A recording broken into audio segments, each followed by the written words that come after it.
turning this into this. How do we do it? Well, stay tuned.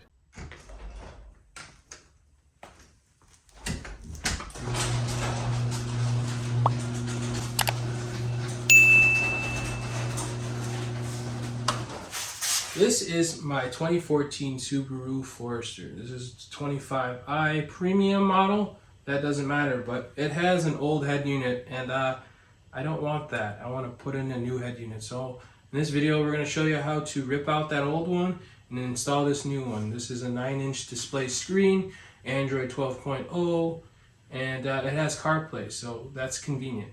And it's all plug and play, so you don't have to be messing around with any crazy harnesses and resoldering anything. So without further ado, let's jump into the vehicle and start ripping out that head unit. But first, let's unplug the battery so nothing shorts out, just to be safe. Right here, I'm just simply taking an open head wrench and undoing my battery. It's pretty simple, straightforward.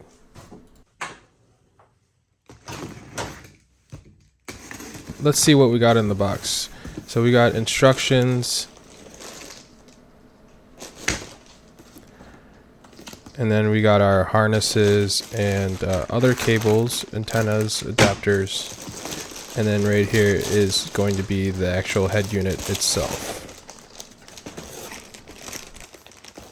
All you got to do is take out your old radio, which we will do, and then you're going to have to replace your dash stuff with the old vents, your hazards, another vent, and then those controls down here, which we will get into later on in the video.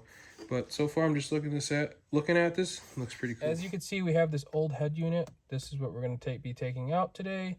We're going to be reusing the vents, the hazards, and your knobs here. But everything else can come out. This bracket here, you're going to have to find a spot where you can start prying from. So the tools that we're going to need today, I'm going to use to reverse the screws out, just the drill. You never want to use the drill to drive your screws back in. You're going to use a hand screwdriver just so you don't wreck anything. And then I don't have the proper prying tool, so I'm going to be using a 1.5-inch putty knife. It's just thin enough. But what you're going to want to do, you can either use masking tape. I don't have masking tape, so I'm going to be using electrical tape. Just kind of put it around the sides here so you don't scrape up your dash. I do have this other nylon little scraper thing that I might use to try to use it first. But if that doesn't work, I'm going to use the putty knife. And then just a normal screwdriver, Phillips screwdriver. So let's get started. Start prying at the top and work around the corners and work your way down. That was the best and simplest way.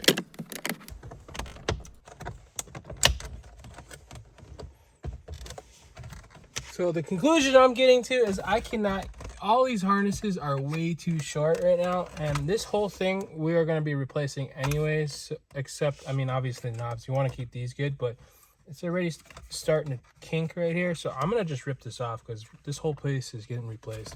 So I'm just going to bend that down. Not going to fight it anymore. So what I'm finding out right here is you got to take out your whole glove compartment right here so you can get to this right here, that blue.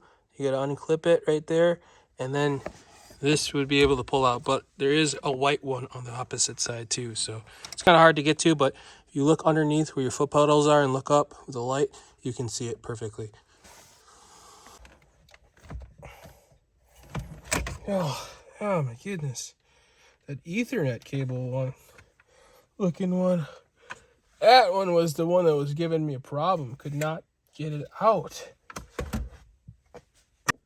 Alright, so I got each side unplugged on this side and this side. It's these white and blue cables, metal cables.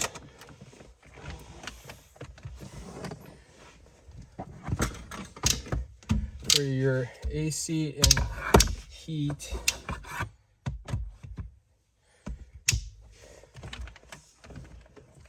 Now, I have room to unplug. Oh, Wow, that's the stupidest clip. You can't freaking push down because this other piece is blocking it. How dumb. What we're gonna do is put this and the vents in the new unit.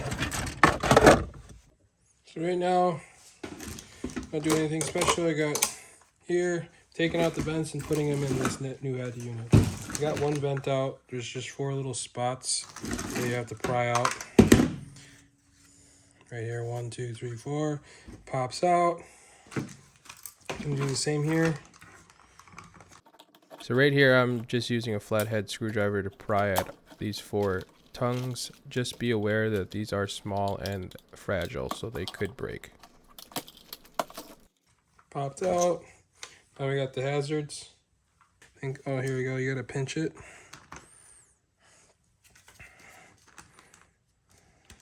Push forward. Comes out. New one goes like so.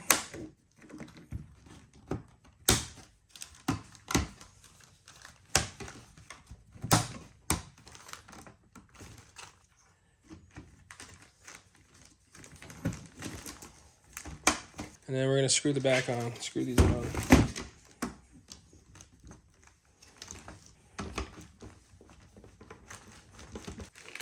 There we go. I got that brand new looking. Now we're gonna have to put her in. So these guys, this one is gonna be for your GPS, I believe, and then these are gonna be for like LTE, 4G, Bluetooth.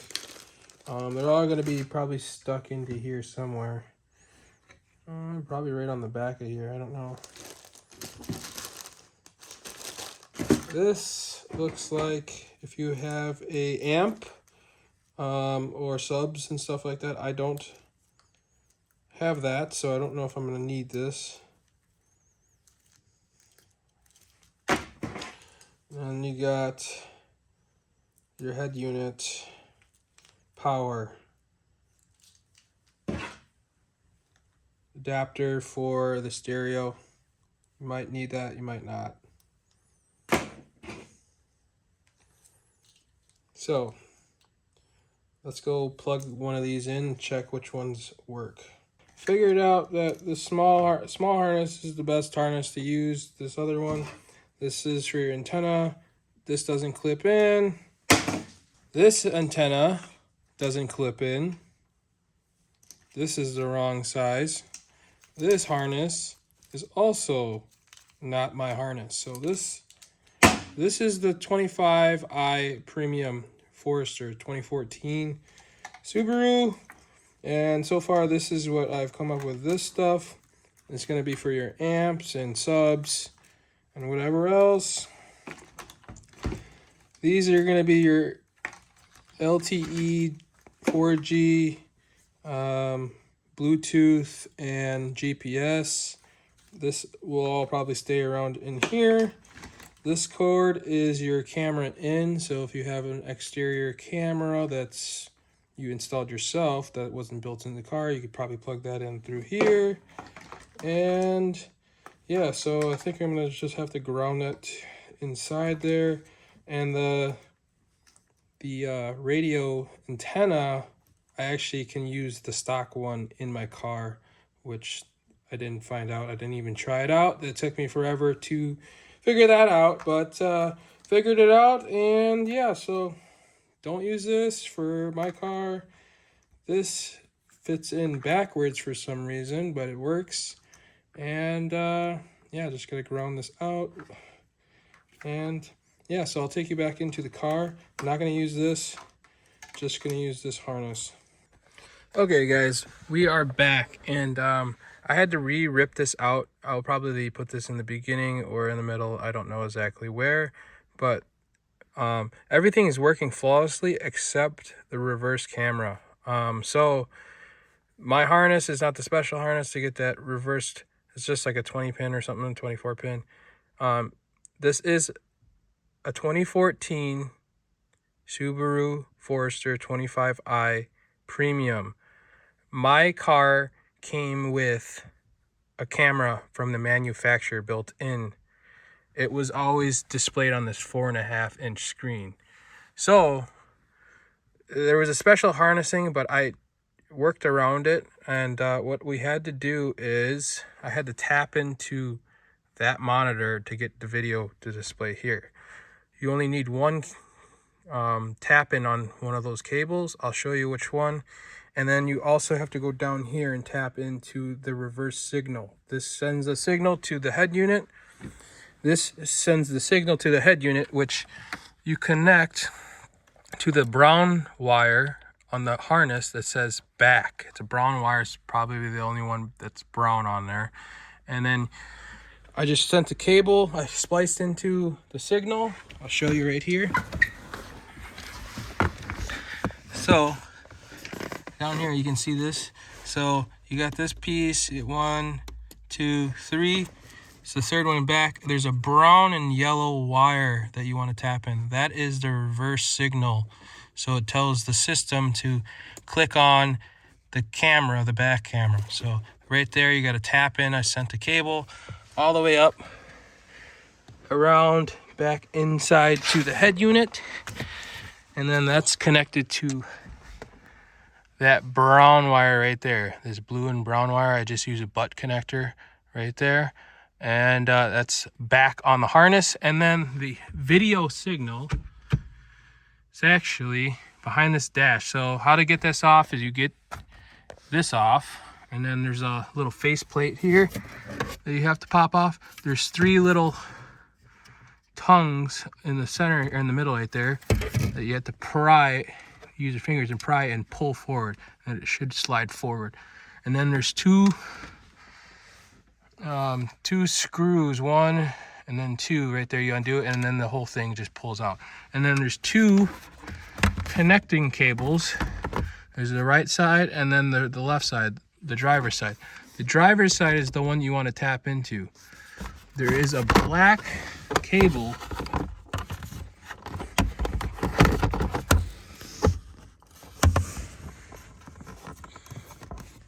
see here.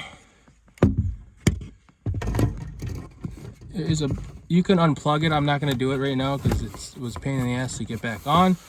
But there's a black and like silver dotted cable. I think it's the only black cable on this harness right here.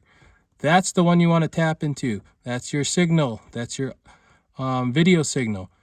You don't need to tap into anything else. So what I did is ran a cable, tapped into that, ran a cable to the video harness, or the harness on the head unit that says video, and then I put it into an RCA.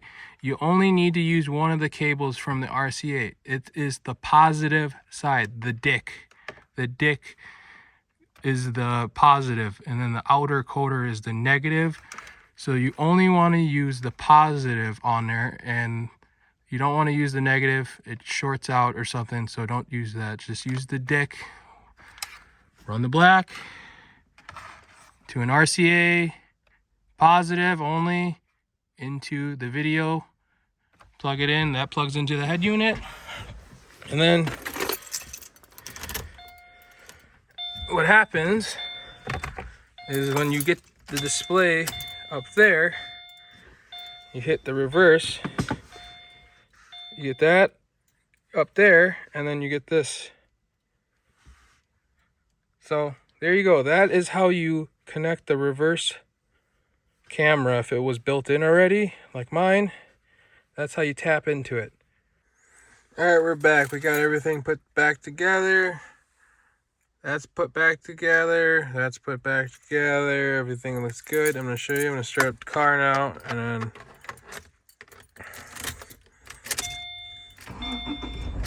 everything works, pops up. Everything's working pretty smooth.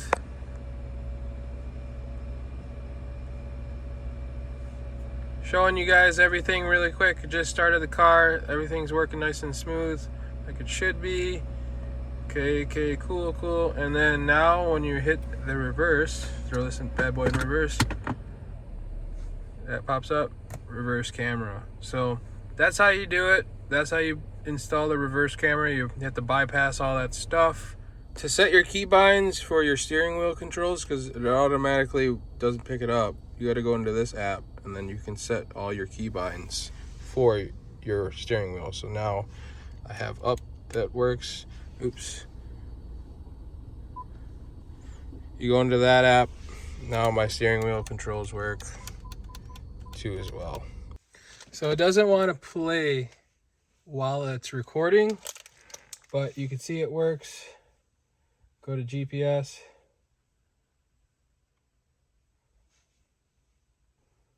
Radio. This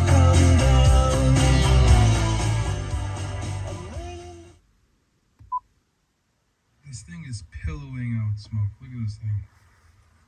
And, we'll just set it up, and we'll get it kind of...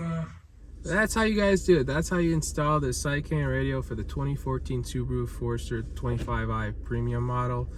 We had to make one modification for the reverse camera to work, so you don't have to do that. I did it because I wanted it on the screen, but you don't have to. You saw that the CarPlay worked, the Bluetooth and Wi-Fi worked. We were on an app, we were on YouTube playing around a little bit. That's pretty cool. I showed you how to set your steering wheel controls. Just go into that app and set your keybinds. And yeah, that's about it, guys. If you're new to the channel, think about subscribing. I would appreciate it if you did.